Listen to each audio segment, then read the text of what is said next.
Desconfiados são bem-vindos? Sim, desconfiados são bem-vindos. Sabe aquela pessoa que não consegue confiar plenamente em Jesus? Ou aquela pessoa, inclusive, que tem dúvidas na sua fé, não consegue concordar ou não consegue entender todas as coisas da fé? Sim, são bem-vindos, são bem-vindos. Inclusive, entre o círculo dos discípulos mais próximos de Jesus, tinha um que era um pouco incrédulo, foi Tomé, e a história dele que nós vamos ver hoje. A propósito, Jesus nunca teve problemas com pessoas que estavam diante dele e tinham dúvidas na sua fé.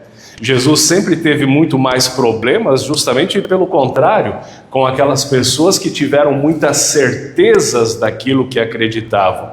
Com aquelas pessoas que achavam que tinha grande fé, com essas é que Jesus tinha problemas. Mas ter as dificuldades de fé, duvidar de algumas questões ou ter dificuldades para crer, não é problema nem impedimento para estar próximo de Jesus, para estar aqui ouvindo e buscando a sua palavra. E eu quero convidar justamente a nós lermos o texto bíblico que relata desse encontro de Jesus com esse discípulo que teve mais dificuldades para crer, o discípulo Tomé. Está em João capítulo 20, os versículos 19 até o 29. Lembre o contexto, isso é logo depois da ressurreição de Jesus, nós lemos na semana passada até o versículo 18 e agora já segue na sequência. Ao cair da tarde daquele dia, o primeiro da semana, estando trancadas as portas da casa onde estavam os discípulos, com medo dos judeus, veio Jesus e se pôs no meio deles, dizendo: que a paz esteja com vocês. E dizendo isso, lhes mostrou as mãos e o lado. Então os discípulos se alegraram ao ver o Senhor. E Jesus lhes disse outra vez: que a paz seja com vocês. Assim como o Pai me enviou, eu também envio vocês. E havendo dito isso, soprou sobre eles e lhes disse: recebam o Espírito Santo. Se de alguns vocês perdoarem os pecados, são-lhes perdoados, mas se os retiverem, serão retidos. Agora olha o versículo 24. Depois desse primeiro encontro de Jesus com os discípulos, Jesus já ressuscitado, né? Tomé, um dos 12, chamado Dídimo, não estava com eles quando Jesus veio. Por algum motivo, Tomé faltou naquele encontro, faltou naquele culto, faltou naquela reunião. Então, os outros discípulos disseram a Tomé: vimos o Senhor. Imagina aquela boa notícia. Tomé, você não estava aqui, mas Jesus apareceu, nós vimos o Senhor. Mas ele respondeu, olha só a resposta dele: se eu não vir o sinal dos pregos nas mãos dele, se eu ali não puser o dedo e não puser a minha mão no lado dele, onde foi furado com a lança, lembra? Se eu não puser o dedo, de modo nenhum acreditarei. Olha que cara difícil, né? Um cara bem racional, empírico, tinha que botar o dedo para então acreditar. Versículo 26, Tomé ficou na dúvida. Versículo 26, passados 8 dias, os discípulos de Jesus estavam outra vez reunidos e Tomé estava com eles. Agora sim, né? Enfim, Tomé estava junto com eles naquele encontro, naquela reunião. Tomé estava com eles. Estando as portas trancadas, Jesus veio, pôs-se no meio deles e disse: que a paz esteja com vocês. E logo disse a Tomé: põe aqui o dedo, veja as minhas mãos, estende também a sua mão e põe a mão no meu lado. Não seja incrédulo, mas crente. Jesus já vai direto para Tomé. Ninguém tinha falado para Jesus que Tomé não creu. Jesus já vai direto para ele: Tomé, está aqui, ó. Quer botar o dedo? Pode botar, pode pegar. Ao que Tomé respondeu, versículo 28, Senhor meu e Deus meu. Acho que nem precisou botar o dedo, só aquela experiência já valeu. Senhor meu, Deus meu. Tomé crê em Jesus. Jesus lhe disse: você creu porque me viu? Bem-aventurados são os que não viram e creram. Até aqui, essa leitura para o dia de hoje. Veja como é fascinante o trato de Jesus com esse discípulo desconfiado. Eu fico maravilhado ao perceber aqui nas entrelinhas a atitude de Jesus. Tomé não esteve naquele primeiro encontro, quando Jesus apareceu a todos os discípulos reunidos, mas graças a Deus, ou à bondade de Jesus, ele teve essa segunda chance. Jesus apareceu de novo para eles e então sim, Tomé estava ali. Eu digo, veja que importante, né, o fato de estarmos reunidos, porque é ali que as coisas vão clareando, é ali que a gente vê Jesus quando o povo está reunido, e Jesus já vai direto para Tomé e dá a oportunidade de Tomé experienciar aquilo que ele ansiava. Jesus diz para ele: põe aqui o seu dedo. Parece que Jesus até naquele momento, pelo menos pelo que João relata aqui, esqueceu de todos os outros. Ele aparece e vai direto para Tomé e diz: põe aqui o dedo. Jesus conhece o coração até mesmo daquele discípulo incrédulo. Toca aqui, está aqui, Tomé. É disso que você precisa para crer? Está aqui.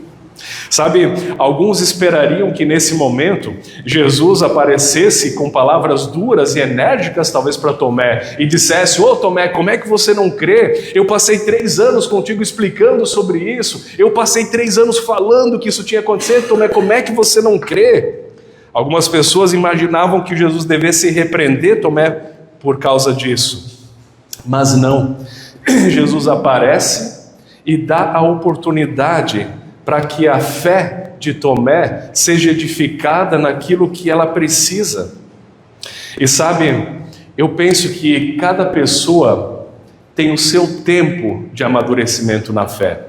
Tem aquelas pessoas que conseguem crer fácil e que bom, né? Que maravilha isso. Aquelas pessoas que são abertas para a fé já no primeiro contato. Mas tem aquelas pessoas também que têm mais dificuldade, é mais difícil o trato delas para conseguir entender as questões de fé ou simplesmente para se entregar nesse relacionamento de fé. E sabe, não dá para acelerar o processo, não dá para acelerar o crescimento, sabe? É como uma planta, tem que esperar amadurecer. Hoje até tem os químicos, né, que o pessoal usa para amadurecer mais rápido. Mas na fé não funciona, não é assim, cada um tem o seu tempo.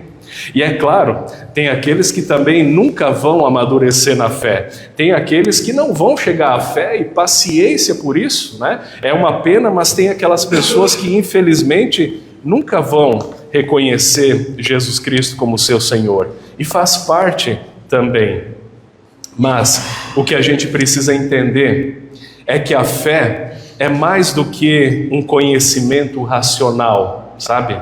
Algumas pessoas acham que fé é admitir ou concordar com uma série de afirmações dogmáticas, teológicas, e se eu concordar com essa série de afirmações, então sim, eu sou uma pessoa que creio. Não.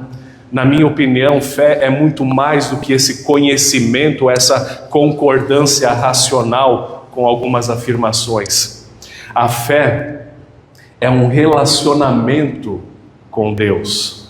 Fé é um estar junto com Deus. É um relacionamento, muito mais do que saber todas as coisas. É estar diante de Deus. E para estar diante de Deus, a gente pode estar diante dele até mesmo com as nossas dúvidas. A gente pode estar diante de Deus até mesmo com as nossas, pasmem, descrenças. A gente pode estar diante de Deus mesmo que a gente não entenda todas as coisas. O importante é estar diante dele, não necessariamente entender, compreender, saber todas as coisas. Fé é como esse relacionamento. Você, marido ou esposa, imagine nessa comparação, você entende 100% o seu marido? Você entende 100% a sua esposa? Ah, eu confesso que não. E vamos falar a verdade, né? Mulher é difícil de entender, né? Mulher é difícil de entender. Elas devem dizer o mesmo da gente, né? e eu admito, faz parte, a gente é complexo. Mas mesmo não entendendo tudo da minha esposa, eu sigo no relacionamento com ela. Mesmo não entendendo tudo do seu marido, você segue nesse relacionamento com ele e aproveita esse relacionamento, porque esse relacionamento é mais do que simplesmente saber coisas sobre o outro, é estar junto, é compartilhar a vida. Sabe, algumas pessoas em relação à fé querem primeiro entender tudo, para então depois dizer, então eu creio agora, eu creio em Jesus Cristo, me rendo a Jesus. Não funciona exatamente dessa forma. Primeiro entender tudo para então entrar no relacionamento. É um pouquinho diferente essa relação. E justamente hoje eu te convido para inverter essa lógica. Talvez você primeiro tenha que se render a esse relacionamento, estar junto com ele, para então aos poucos ir entendendo alguma coisa. E quer saber uma notícia? Talvez até no final da sua vida você ainda não entenda tudo. Assim como talvez até no final da nossa vida, até que a morte nos separe, a gente não entendeu tudo do nosso cônjuge ainda, mas a gente está nesse relacionamento. Tem uma antiga frase que dizia que a questão não é ver para crer. A questão é primeiro crer para então ver. E sabe, na lida da fé com Deus, muitas coisas de fato acontecem assim. A gente só consegue ver, comprovar, entre aspas, quando a gente primeiro se rende à fé. Quando a gente primeiro aceita esse desafio de estar com Jesus. Então muitas coisas vão ser vistas por nós também, que se de antemão a gente tivesse fechado, não iria ver. Então não apenas ver para então crer. Talvez a lógica seja primeiro você se abrir para o crer, para então ver algumas coisas. Mesmo que a gente nunca vá ter todo o conhecimento. Sabe, é uma lógica muito limitante de algumas pessoas, primeiro ter que entender tudo para então usufruir das bênçãos de Deus. Limita muito a vida da pessoa que pensa dessa forma. É como um senhor que eu conheci certa vez, que ele não usava cartão de crédito, você acredita? Ele não usava cartão de crédito porque ele não entendia como é que isso funcionava.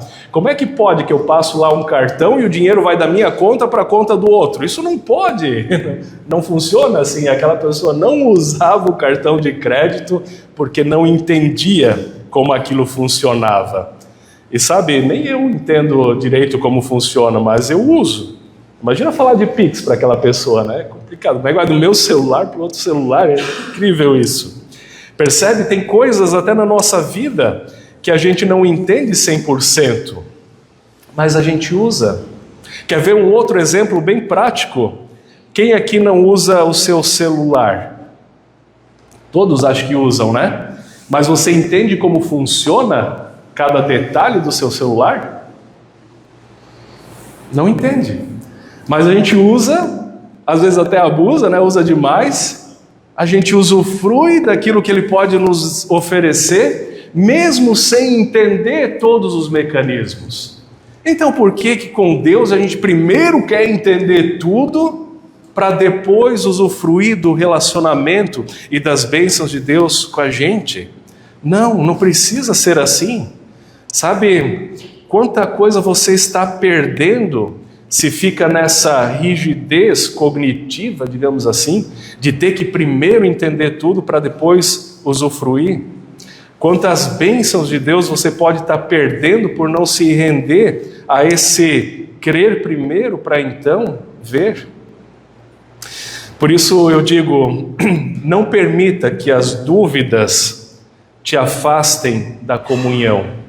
Não permita que as dúvidas que você tem, mesmo com questões de fé, te afastem da comunhão, de estar presente onde a palavra de Deus é pregada, de estar presente onde os irmãos na fé se reúnem, onde a palavra de Deus é compartilhada. Não permita que essas dúvidas te afastem disso. Sabe, Tomé não esteve naquele primeiro culto, naquela primeira reunião dos discípulos quando Jesus apareceu, E se Jesus não tivesse aparecido de novo para ele, quem sabe ele teria perdido toda a preciosidade da fé, porque talvez ele teria continuado naquela descrença. Graças a Deus, Jesus apareceu para ele de novo uma segunda vez, mas sabe, talvez aquele culto seja um momento que talvez teria alguma palavra que cairia a ficha e você diria, é verdade, sabe? Esses tempos eu conversava com uma pessoa e ela dizia, pastor, eu creio, não preciso vir em todos os cultos, né? Eu falei, claro que não, todo mundo é livre para vir quando quiser, onde quiser. Mas aí eu falei, se você não tivesse vindo nesse culto hoje, que foi no final de um culto, aí eu disse, você teria deixado de entender isso que você acabou de me falar, percebe? Não é por obrigação, não é por lógica, mas é por usufruir as bênçãos, esse relacionamento maravilhoso com Deus. Assim como Tomé, por ter estado naquela segunda oportunidade que graças a Deus ele teve a oportunidade de colocar o dedo na ferida, embora que então ele nem precisou colocar o dedo na ferida, se você notou. O texto não fala que Tomé colocou o dedo na ferida ou do lado de Jesus, bastou aquela experiência, ele viu ali e creu. Mas se ele tivesse faltado de novo ali, talvez ele teria perdido essa experiência. Que bom que você está aqui hoje, que bom que você tem vindo e tem usufruído as bênçãos de Deus a cada novo encontro dessa fé. Ainda bem que nós estamos aqui. E sabe, essa comunhão, esse estar juntos, esse estar reunido, é onde até mesmo as peças da fé talvez vão se encaixando. E talvez aquilo que num culto, num momento, numa fase da vida a gente não entendeu sobre a questão da fé, continua participando. Quem sabe em outro momento, vendo sob um outro ponto de vista, você vai perceber, é verdade, olhando assim faz sentido, percebe? Não seja arrogante de querer entender tudo primeiro para depois poder participar. Não ache que você é a chave de todas as coisas que primeiro tem que entender para depois dizer se uma coisa está certa ou não. Deixa acontecer e você vai ver como Deus vai agindo na tua vida e muitas vezes as peças vão se encaixando depois. E além do mais, a fé não é ausência de dúvidas. Não, a fé não é ausência de dúvidas. Mas eu creio, inclusive, que a fé pode coexistir com elas. Sabe, em Marcos, no capítulo 9, versículo 24, Jesus certa vez encontrou com o pai de uma criança que estava possessa, e os discípulos já tinham tentado tirar aquela questão da criança e não tinham conseguido, e aí o pai vai para Jesus, e aí Jesus diz para aquele pai, diz, tudo é possível ao que crê. E aquele pai diz para Jesus palavras que eu acho fantásticas. Ele diz, Senhor, eu creio, me ajuda na minha falta de fé. Olha que bonita essa palavra. É como se ele quisesse dizer, eu quero crer, mas eu ainda não consigo. Me ajuda na minha falta de fé. E sim, a gente pode pedir para Jesus, inclusive, nos ajudar naquilo que a gente ainda não consegue crer, naquilo que ainda não está plenamente colocado diante dele. Eu creio, ajude-me na minha falta de fé. Uma certa vez eu conheci uma pessoa que tinha por jargão dizer a palavra, eu quero crer que. Quando ele queria afirmar alguma coisa, ele dizia, eu quero crer que. E eu achava bonito aquilo, sabe? Eu quero crer. Talvez essa seja a chave. O querer crer. Se essa primeira porta, essa primeira barreira está aberta de querer crer, o resto vai acontecendo. As dúvidas vão sendo sanadas com o tempo. Porque fé é mais do que simplesmente entender, é esse relacionamento. Essa semana eu ouvi uma palestra do autor, teólogo, historiador André Henke. Ele é autor de alguns livros e ele falava sobre os tipos de dúvidas que as pessoas hoje têm. Ele escreveu alguns livros bem interessantes, vale a pena você pesquisar, e ele esteve participando de um café teológico promovido aqui pela Melk, missionário Fabrício, né, que organiza esse café teológico, e ele estava falando justamente, chamou André Henke para falar sobre a fé e as dúvidas. Vale a pena, depois até posso compartilhar o link, ficou gravado, esse café teológico chamou o evento que eles fizeram. E o André falou de algumas sistematizou as dúvidas que as pessoas geralmente têm. E ele falou de 4 tipos de dúvidas. Primeiro, é aquele tipo de dúvida que as pessoas têm em relação à fé e ciência, sabe? Aquele tipo de dúvida assim, foi Deus que criou ou as coisas foram acontecendo, sabe? E esse tipo de dúvida não é o pior. Esse tipo de dúvida a gente ajeita na nossa cabeça e vamos conversar um dia quem tiver esse tipo de dúvida e você vai ver que as coisas, fé e ciência, não precisam necessariamente andar tão separadas. Não quero aprofundar aqui esse tema, mas as duas coisas não se anulam. O segundo tipo de dúvida que ele falou é quanto aos detalhes da doutrina, sabe? Tem pessoas que têm dúvidas sobre as questões doutrinárias que a gente crê. Por exemplo, como é que pode que Jesus é ao mesmo tempo Deus e ao mesmo tempo ser humano? Eu não entendo isso, alguém poderia dizer, sabe? Mas também não vou aprofundar isso. Dúvidas teológicas, digamos assim, a gente pode conversar, talvez seja tema para uma outra pregação. O terceiro tipo de dúvida que as pessoas têm, ele falou que é com questão aos sofrimentos da vida.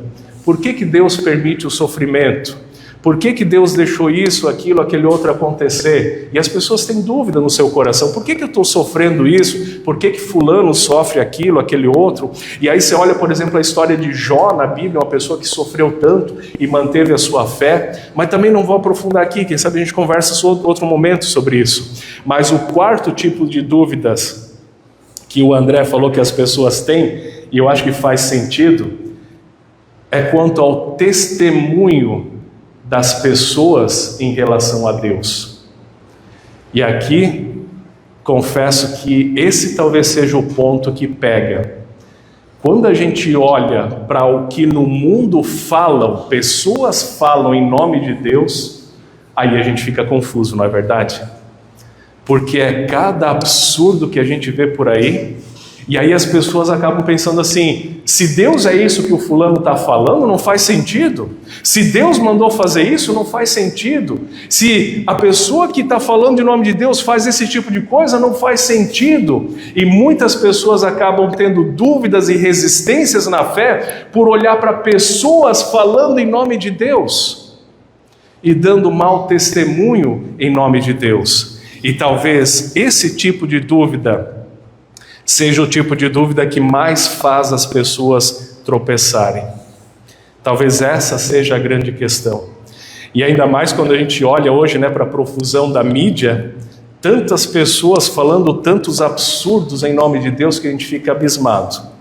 E aí eu fico de fato pensando que talvez aquelas pessoas que não têm ainda maturidade suficiente para olhar para aquela pessoa falando em nome de Deus, dizendo não, ela não está falando em nome de Deus, caiam nesse engano e talvez se fechem para a fé legítima por causa daquilo que estão vendo.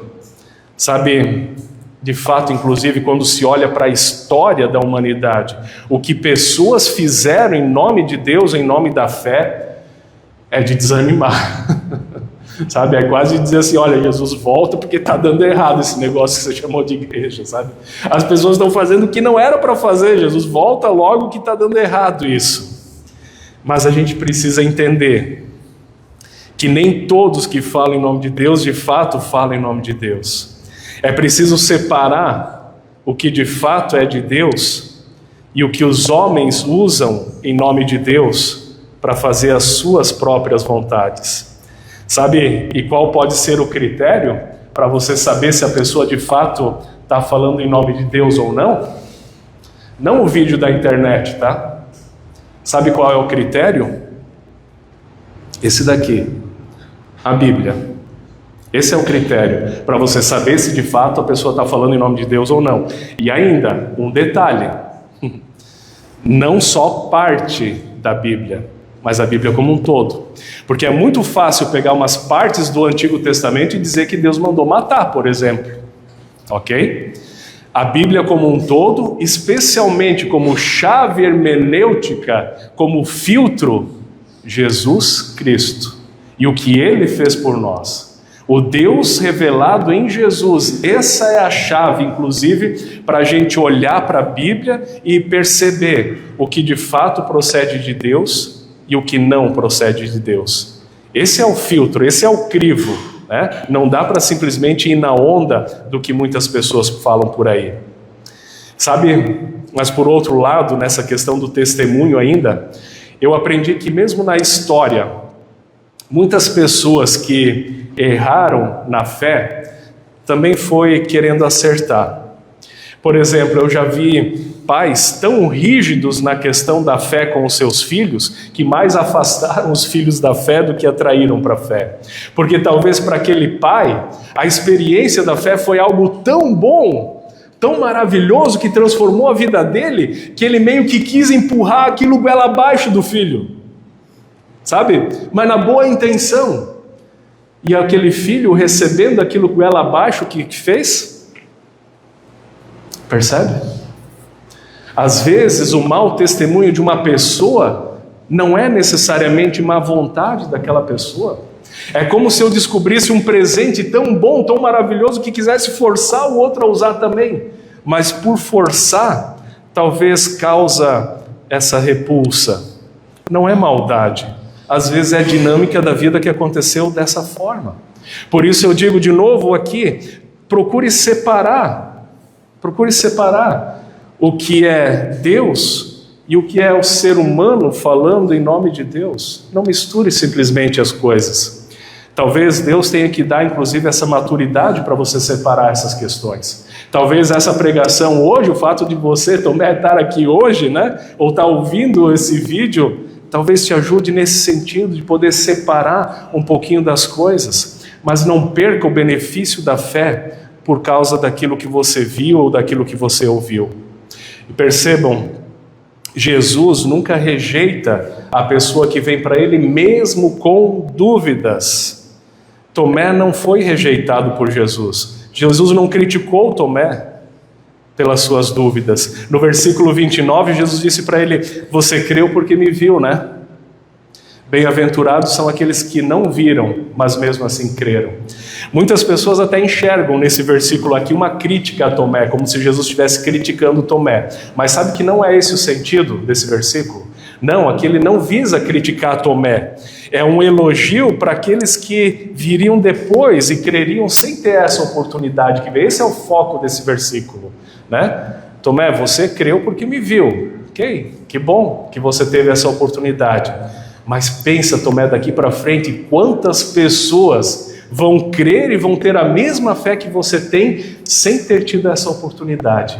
E é isso que Pedro falou no versículo que nós lemos antes, né? Mesmo não tendo visto, amam a Jesus. Ou seja, antes de ser uma crítica a Tomé, esse versículo é um elogio para nós hoje que cremos sem ter visto Jesus face a face.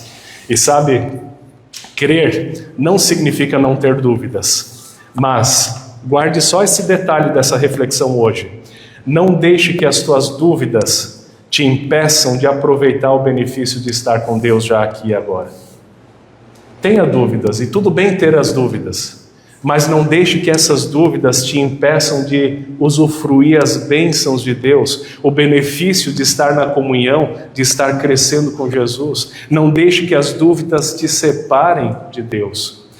A dúvida, inclusive, eu arrisco dizer que ela é boa. A dúvida é boa, sim. Ela pode, inclusive, nos dar a devida humildade diante de Deus, porque a gente não sabe todas as coisas. A dúvida, eu creio, inclusive, que gera um amadurecimento na fé. A dúvida produz uma fé madura, sim. De novo, o André, que eu vi a palestra, citou o Timothy Keller, um autor americano, que disse o seguinte: uma fé sem algumas dúvidas é como um corpo humano sem anticorpos. Eu achei legal essa figura. A fé sem algumas dúvidas é como um corpo humano sem anticorpos. Não sei, não precisa ser da biologia ou da medicina para entender isso, né? Mas os anticorpos nos deixam fortes. É a forma como o nosso corpo reage às invasões de vírus, bactérias, fungos, produz anticorpos, ou seja, quando vem de novo outra agressão, nós já estamos mais fortes para responder àquela agressão. E a fé, diz o Timothy Keller, é como esse anticorpo para a nossa vida de fé. Então, dúvidas são boas. Quando colocadas diante da cruz de Jesus Cristo, dúvidas são boas, elas nos fazem amadurecer. Sabe, agora o ponto central É a postura que a gente tem diante da vida e diante de Deus. E aqui eu observo duas posturas bem diferentes, de maneira geral, até olhando para a vida. Tanto de crentes quanto de descrentes, tanto de crentes quanto de ateus.